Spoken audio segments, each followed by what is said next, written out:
School shooter was just released from prison. I was the only survivor, and I think he wants me dead. Life's not easy when at just 16 years old, half the people you know are murdered. I was always high, driving carelessly, and skipping classes every other day. Ironically, that's what saved my life. I was cheating on my girlfriend with her best friend Joan that day. On the fateful morning I skipped all the classes, but Joan decided to go for the last period. She was the first person to find the dead and mangled bodies all around. Every single corpse was missing something: a leg, an eye, a kidney, and so on. Poor beautiful Joan didn't resist the survivor's guilt and took her own life just a few weeks later.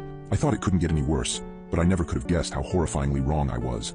My parents were desperate to give me a new start. I was only a high school sophomore and had my whole life ahead of me, so we moved across the country. I decided to seize the opportunity to really start over, stop making my parents worry, and be a good boy. I promised myself I'd be a better person. I love my parents so much, and I'd do anything for them. They had a lot to lose by moving to a new city, but they still did it for me.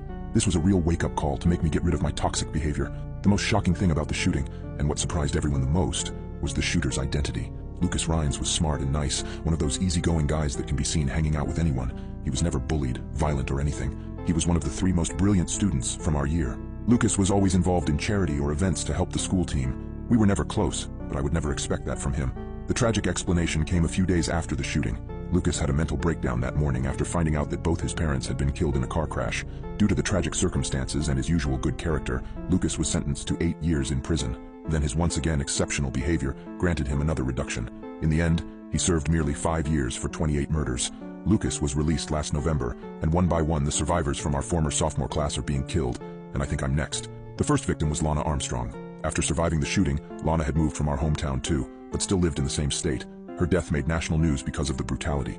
An 8-month-old pregnant woman was found dead in her own apartment, with both her hands severed. The second survivor to die was Brandon Davies, a former football player. Brandon was run over by a semi-truck, and one of his legs was nowhere to be found.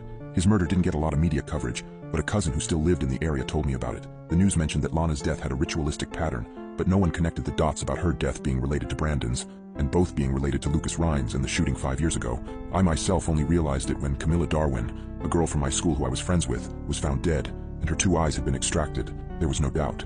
Lucas was back to finish the job he had started.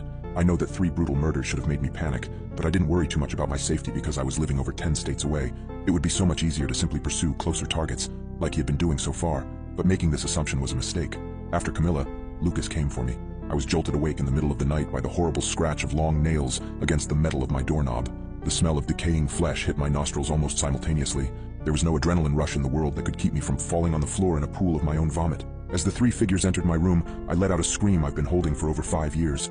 Lucas was escorted by the walking, rotten corpses of a couple that had been in their 40s before dying. They hobbled unnaturally, leaving a trail of dead matter. I recognized their faces immediately because I saw them on